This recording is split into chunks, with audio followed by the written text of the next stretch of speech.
With me, we have got Akshay. We are going to conduct fishbowl session. It's more kind of a discussion. The discussion topic which we picked up is transition from manual QA to an automated QA.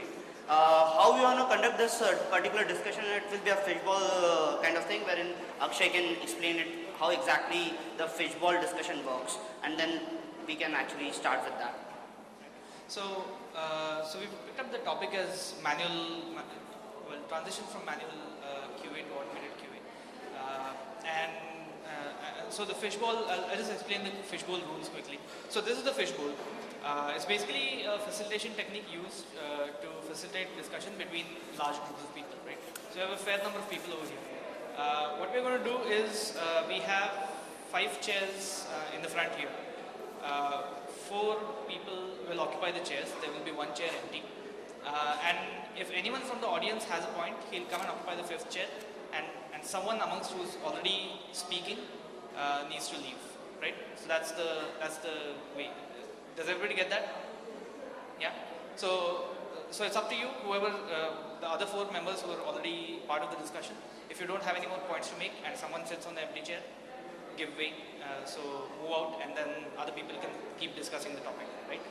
So we're going to divide the session into 2 parts. One, the first part we're going to focus on why is this important? Why is in general this statement true? That we have to move from manual testing to automated testing. And in the second part, we'll explore some other side of this whole argument. So, do we already have 4 people who want to start the discussion? So first part we're going to focus on why we should transition from a manual QA to an automated QA. And if you guys have any points, you can actually grab the chair and start discussing around it. What do you think about it? Anyone from the audience? Please. Who else? We need 3 more. We need 2 more people.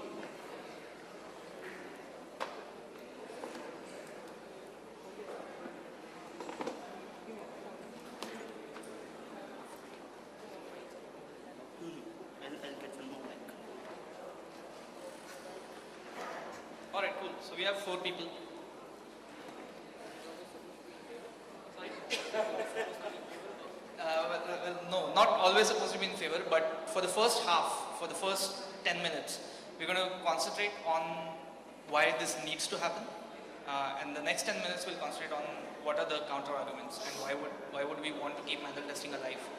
And so counter arguments to later.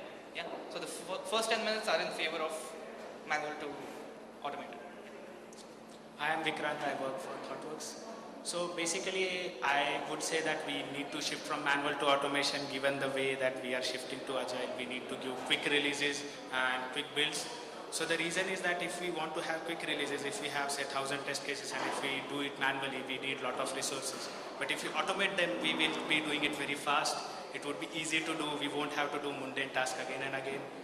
Another advantage is like I would be able to concentrate more on like other features, like maybe whichever is new that is coming, I can just test that specific thing and let all the things that have already been tested be a regression thing, which will be running automatically. So we don't have to invest much time in looking at what was the functionality that has broken because of the new things.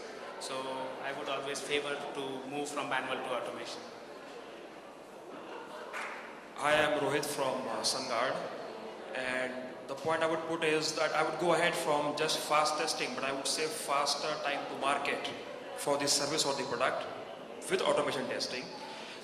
We get in more of predictability with automation testing in a shorter time, and things like performance testing where you get elaborate set of parameters to test on were absolutely a dream when it was only manual tested.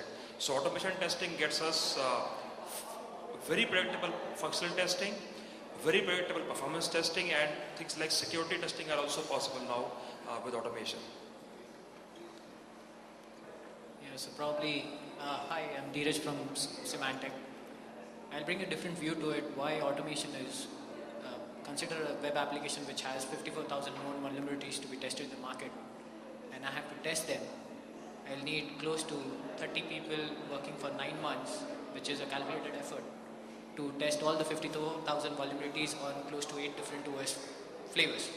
So in order to do that, probably a simple tool running a Perl script of 54,000 known vulnerabilities would help solve that problem, and my 30 people can explore more and generate or probably come up with newer vulnerabilities in the product. So can you just brief it into what exactly you want to define by that? So basically, one is like we discussed as agile and fast, and another way, another one which we have is like different types of testing, right? So Basically, I would concentrate more on security, and probably I would also concentrate on something that is already known to me. okay, So if I already know that something definitely exists, and I do not have to worry about it because that thing can be easily automated. So can, it gives me more time for exploratory testing. so can I put it as regression? Regression, so that's what there's the counter argument to it. If you do regression in a shorter time, you get more time for ad hoc or exploratory. Hi, I am Rajesh from SQS. I advocate for manual to automated. One reason is the past. Second reason is the consistency, which I will achieve by the automation.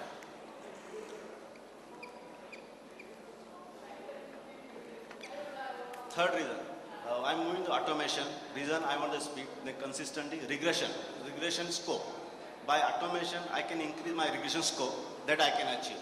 The now manual efforts can be spent on the business types of testing. Here where repetition is there, I can because the consistency, I will want the repetition as well. Increase the regression or testing coverage, you can say. The basic point, I think, moving from manual to automation is that any automation tool cannot think. That's the main thing, is the human, the testers who actually do the thinking. So what I'll do, I'll create my tests, I'll automate them, so I'll make my bulk all repetition work good, automated, and my testers to think the out-of-box test cases kind of a thing, They come with new innovation ideas and make, my test coverage more deeper. So that can actually bring out the more defects that customer are finding, more number of scenarios. So that's the main crux of doing the automation.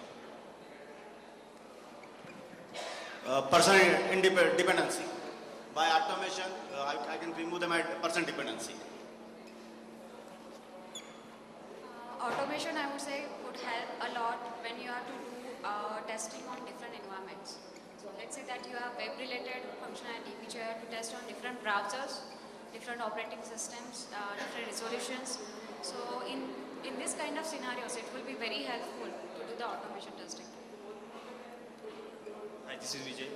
We can create meaningful test results from automation tools, using automation tools. Meaningful test results. In short period of time. So once you run the automation, you can create. So can I put it as like regression results? Yeah, it reduces the reporting. Reporting aspect, right?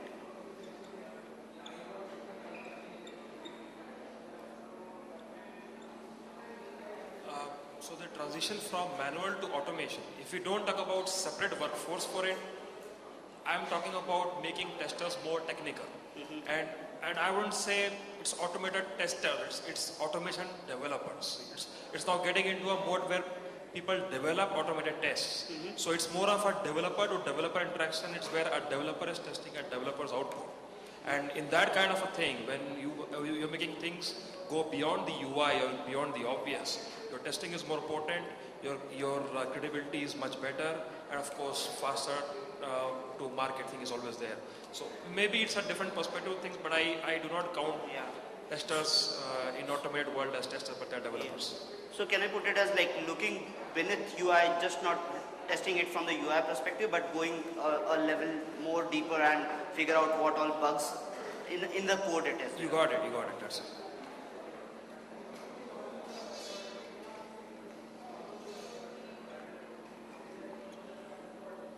Automation not only helps you for the testing, but it also helps with the test environment setup.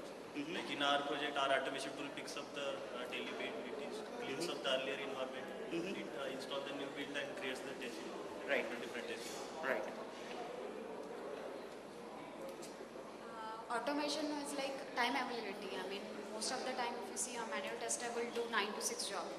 But automation scripts can be scheduled to run it on nightly basis or different times. Right. That's another factor. continuous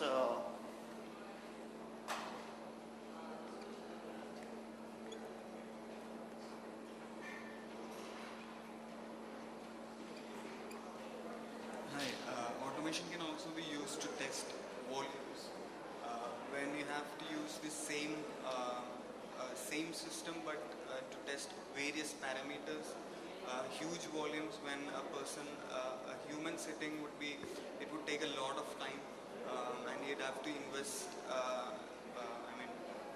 his brains rather than doing that to test volumes, static systems, you can use automation. right. So covers volume as well.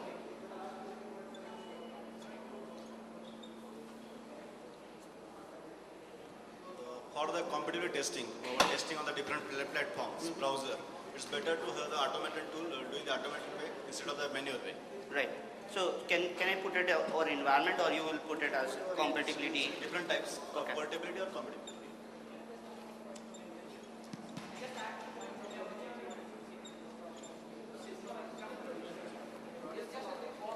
Hello.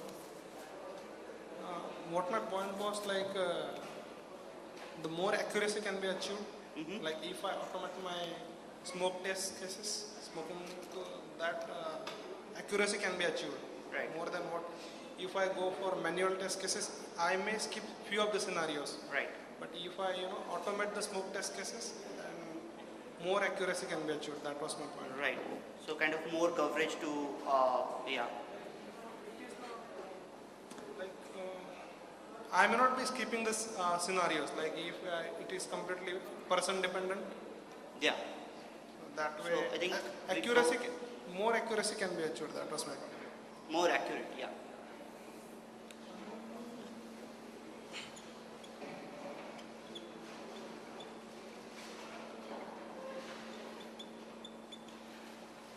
Hello, I'm Siddharaj and I'm a fresher actually. Okay. I would just like to say that the cost of automated testing would be less than the manual testing.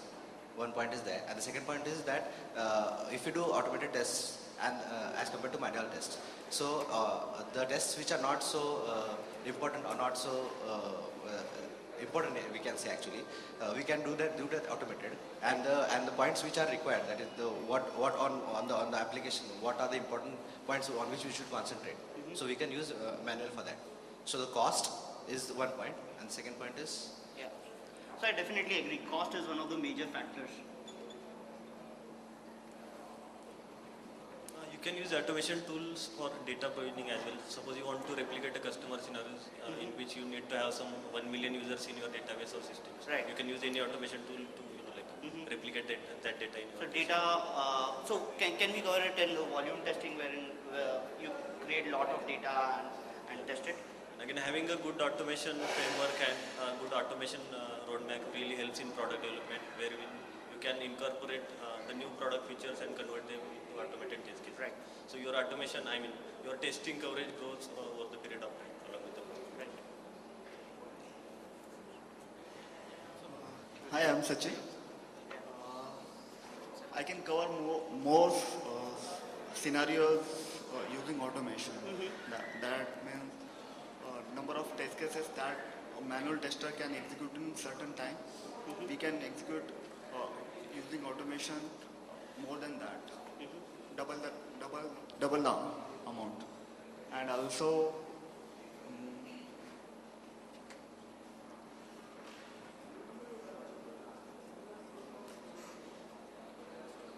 Yeah. It's basically very simple to track. The tracking is very easy. With regards to every time you automate, the next morning you come in, there's something already there, or you already get a report in your mailbox saying that this all is passed and this all is failed. Another thing is, with the continuous involvement of technologies, the automation framework, if it's well developed and well planned, it gives a big time flexibility with the ever evolving web services, or probably as I mentioned, attacks, Right. everything. So the flexibility and tracking is simpler. Definitely agree.